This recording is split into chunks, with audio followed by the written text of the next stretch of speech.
The following is a witness's rencounter of their incident with the Slenderman. After waking up with a jolt, the girl laid in bed a few seconds longer.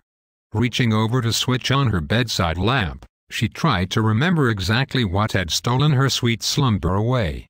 When she couldn't, the brunette swung her legs over the side of the bed and heaved herself up. Checking the time on her phone, she snorted when she saw it was 3 in the morning, the witching hour. Knowing that sleep would only evade her, she left her bedroom for the kitchen, a good cup of coffee on her mind. As she passed by her front door, a chill spread like liquid fire down her spine. "It's only winter," she told herself, focusing again on the coffee plan. Measuring out scoops, water, and preparing her cup kept her occupied, but as the dark liquid boiled, she had nothing left to keep her mind from wandering off. The chill returned and she couldn't help but glance behind her to the front door. It stood there innocently enough, just like always. The deadbolt was still in place and she could see nothing amiss with it. Turning back to her coffee, she did her best to forget about the feeling. With her cup in hand, she started back towards her bedroom. As she walked by the front door, she decided that a quick glance out of the peephole would help calm her restless thoughts. The chill worsened with each step she took towards the door and further away from the safety and warmth of her blankets.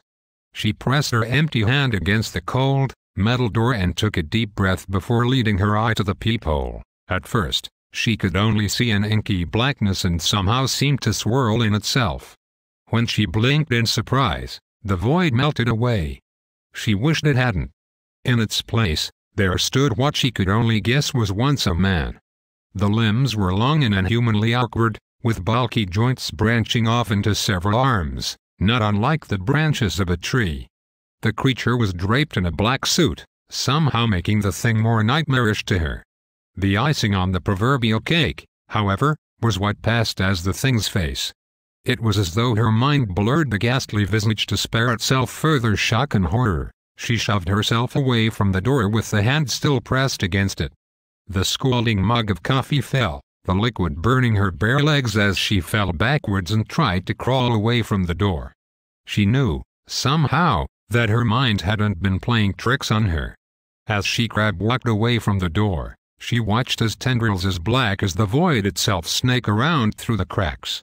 The girl was trapped between the instinct to flee and the gut feeling to not turn her back on the door. When the door jolted, the urge to flee overcame her and she slipped in the burning liquid as she tried to make it back to her room. She knew deep down that she was trapping herself in a corner, but she had to get away from the door. The girl was halfway down the hallway when she heard the previously locked door creak open. She screamed and slipped into a wall, cracking her chin on it and stunning her. After that, there was only blackness. "Nicole?"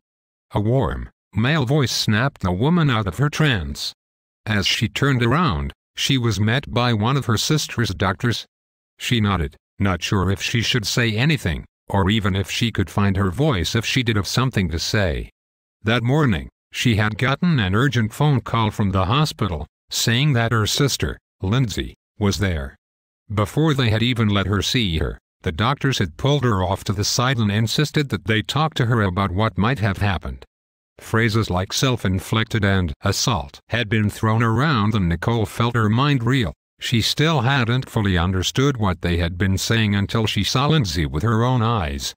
Her little sister had a bandage wrapped around her head, covering both of her ears as well as her eyes.